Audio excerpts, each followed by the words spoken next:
Wow, yeah, you could be one of those guys in Vegas. Are they mimes? They just hang out on like a statue on the strip, and people wouldn't. They get me every time. It's like, oh, that looks like Eric Francis. It is. No, it's a whack. No, it's really him. It's really him. Nice. This is our first time talking, I think, since last year when you did this. Always nice to talk to a fellow picture of golf course guy on social media. So, how was the season for swinging the clubs, though? I didn't catch like, what did your handicap go up or down, or how was it? Stays the same, man. Like, mine's been frozen. Speaking of frozen, mine's been like the same. I've been stuck at a 5 for 10, 12 years. But what I find is the disparity now. Like, I used to go out and shoot 77, 78 pretty much all the time. Like, but now it's 72, 85.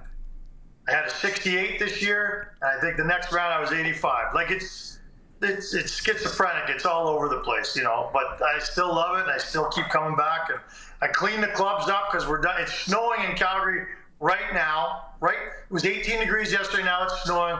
So we're officially done for the year, and I could say it was a fun year. How about you? I started out hot, and then the middle just leaked oil. That's usually the story of my just leak oil from that July, August into that. I actually flew back from Calgary last night, and some lady got on the flight to Saskatoon that came from Grand Prairie. She was talking about how much snow and ice and everything that there was up there. So it is that time of the year where we can get a little bit of everything. The one thing RP, you and I were talking about this, and Eric hasn't watched it, but traveling all weekend, I watched all the episodes of the NHL Face-Off. Is that what it's called, Colson, again? Sorry, on Prime? Face-Off Inside the NHL.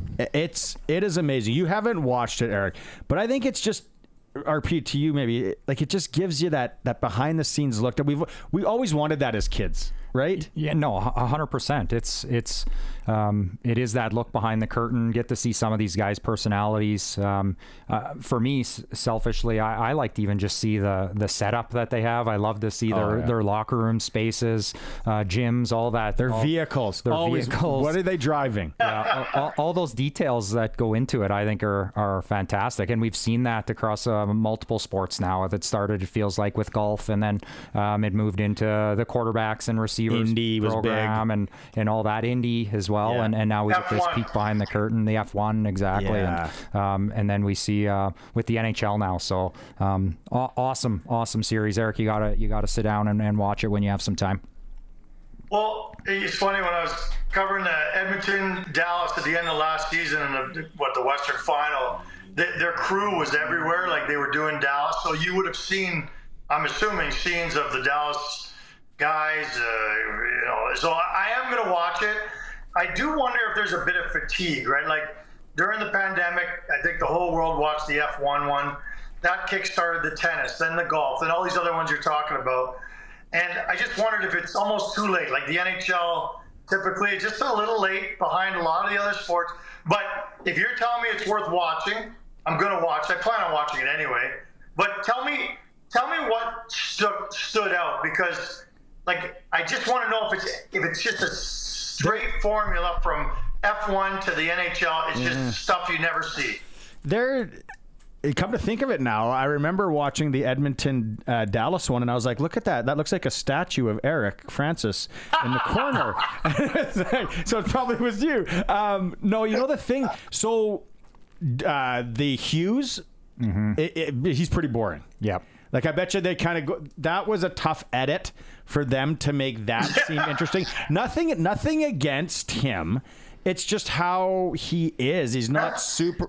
The Jacob Trouba's kind of like, the one thing is, a lot of them are dads of young kids. And it is, I forget who it was. One of them talks about, like, my daily routine now is not sleep until whenever. Was that Forsberg? Yeah. Going to the rink. He was going to the rink for a morning meeting and had his baby with him. Yeah. So different things like that, I think, just show a little bit different side of their personality, and those are the guys. Not as if Philip Forsberg isn't a huge star in the NHL, but you see the McDavids all the time. You see the Dreisaitl's, you see the McKinnons. So to get some of these guys that maybe are just a little bit less attention and learn a little bit more about them, for me, that was what was cool about the behind the scenes and being able to just see a couple of these different guys. The one thing to you, Eric, is and you were around this guy, is he does throw some shade to the Oilers. Matthew Tkachuk, he does part of the interview on game day in one of the Cup final games where he's sitting on a floaty in his pool, and he like almost goes out of his way, and he says, he goes, "Do you think that the Oilers will be doing their interviews like this?" He's like, "I don't even know if they have swimming pools in Edmonton." And it was like, oh, what a jerk. But just those little jabs, and they show him driving his golf cart around South Florida. He just talks about how awesome it would be. Awesome. There's no doubt about it. But you kind of get a look maybe behind the scenes as him as a person. Is he like that? Like, I don't know. You covered him for years. Oh my God, he's 100% like that. Like, you know how he's so good on the ice at poking the bear on the ice? He's good at it off the ice. Like, I saw it, I heard it, I wrote it a million times. He knew what he was doing. Look, this guy and his brother, they learned from the master, right? They learned from their dad. They watched at his foot, literally from the day they were born, how to poke the bear, how to be an entertainer, how to be a great player, how to be a pro. I guarantee he said in that video what he said a million times, which is, our dad taught us two things.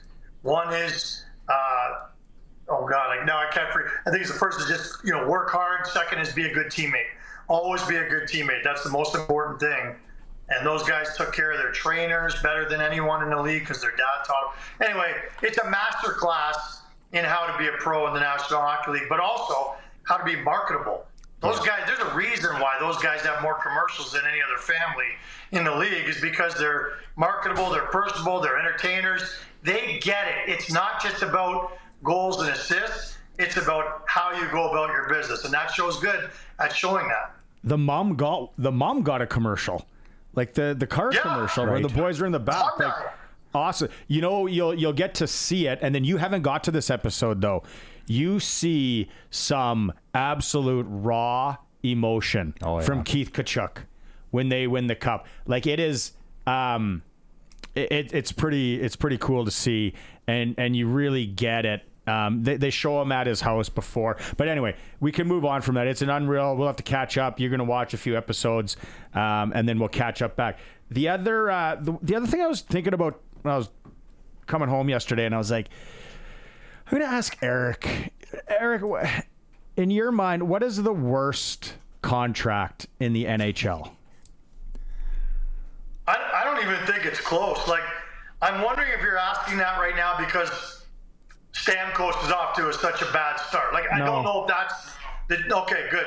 But, give him time. It's 5 games. Like, everybody calm down. But and look, this guy's off to a good start, but Jonathan Huberdeau is like it, and I hate to say it because I think he's such a good guy, classy guy.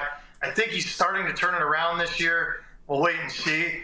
But $10.5 million to score 53 points, that's by far the worst in the league. Like, you tell me if there's one that sticks out to you as being as bad.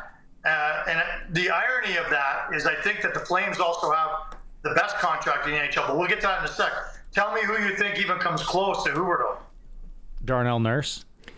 Yeah, the thing, I was going to say Darnell Nurse as well. And the thing just with Nurse is, I don't know if as an individual it's necessarily like the worst, but it just hamstrings the Oilers because they're going to be in cap difficulties that they could really use that space, right? And maybe on another team that needs a number one guy or what have you, maybe you could make that argument. But the superstars are up, then they're going to have to pay a hefty dollar to keep the party going around there. I think that's a great point. Like, the reason why it's so tough is because of the opportunity cost, right? Like in Calgary, they have $18 million in cap space this year. The Huberdeau thing doesn't hamstring them from signing it, if they felt like they needed a crucial piece. I think Nurse takes an unfair amount of criticism. Look, everybody in pro sports is pegged to their salary. That's just the reality of it. I always cite Dion Phaneuf when he was in Calgary his first 3 years, walked on water, got 20 goals. People thought he was the greatest defenseman ever to play in Calgary since Al McInnes. And then he signed that big money contract after year 3, and they booed him out of town and to the point where they traded him. Like, because he wasn't living up to the heightened expectations of your contract. So nurses, because of the money he's paid, they're expecting him to be better than Bouchard, which is not, but I still think he contributes on a nightly basis to their team toughness, their leadership. He's a top 4 guy. Huberdeau at $10.5 million, and again, I don't want to crap all over him, but we're talking about the question. For $10.5 million, he might have been their 8th best forward last year. And so he can't really help out in other ways, if you know what I mean. At least Nurse is contributing in some way.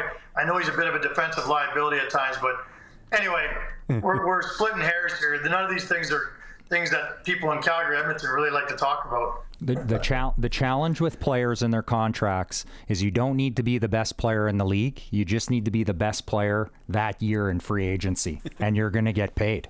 Yeah. And then you carry that forward for the years to come.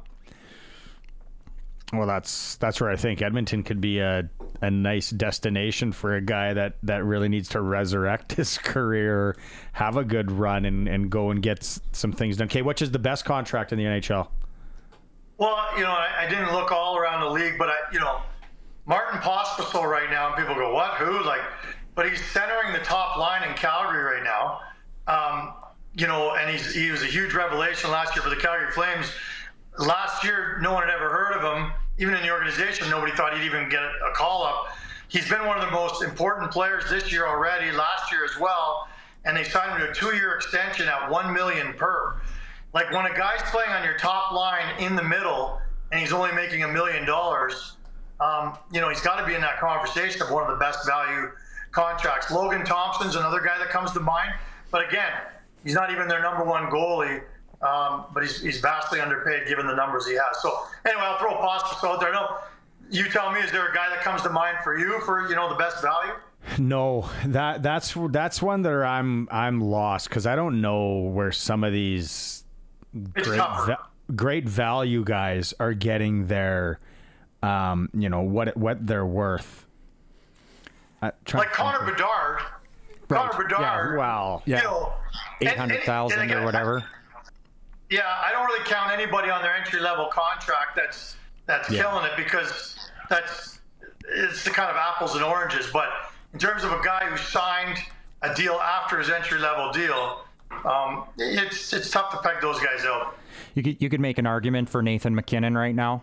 He signed a while ago, right? That he's still in between those big contracts if he hasn't re-signed yet, but he'll be due up here.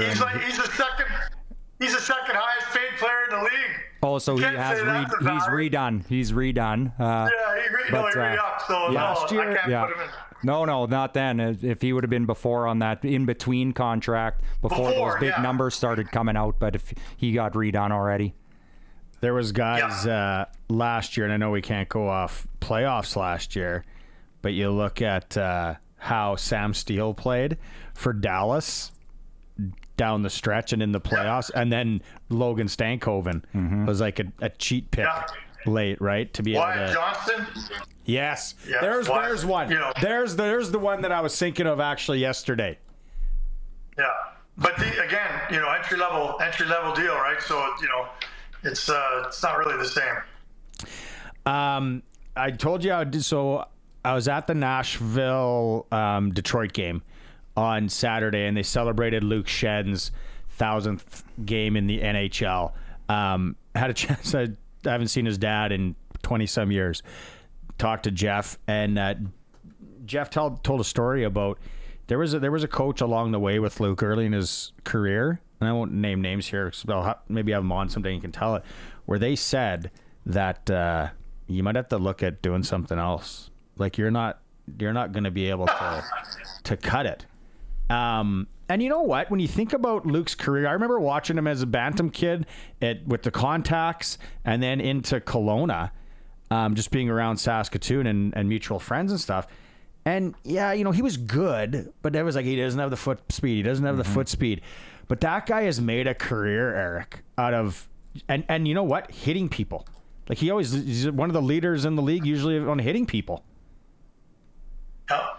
And I think, I don't know about you, but I can relate to people telling you, you should probably pick something else. It's, we all hear it in our business from very supportive fans that we have. But Luke Shen is also, I think the secret to his longevity is just being a great teammate and a great guy. Yeah. Like, him. He's wonderful to talk to. So is his brother. Like, they're both incredible guys. And I think that goes a long way and explains why they're both leadership material for so long.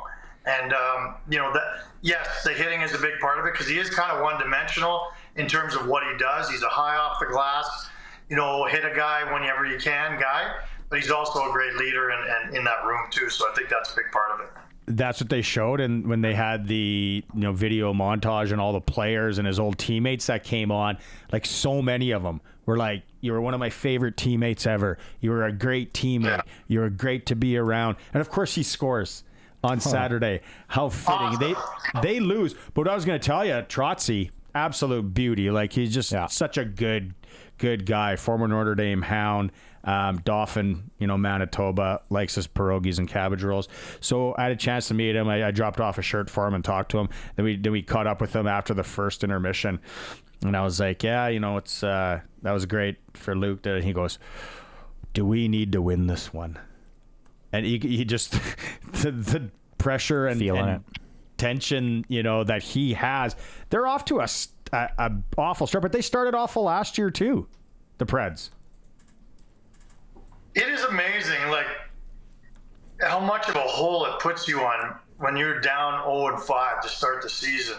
Or in the flip case in Calgary right now, 4-0-1. Like, people are talking about them making the playoffs already, and we're 5 games in. And I think it's silliness, because I don't think there's time to panic. Like, I was in Edmonton, last week, and, like, the faces on even the broadcasters and the guys who cover the team were like, "Oh man, it'd be nice if they won a game. Like it's trouble around here."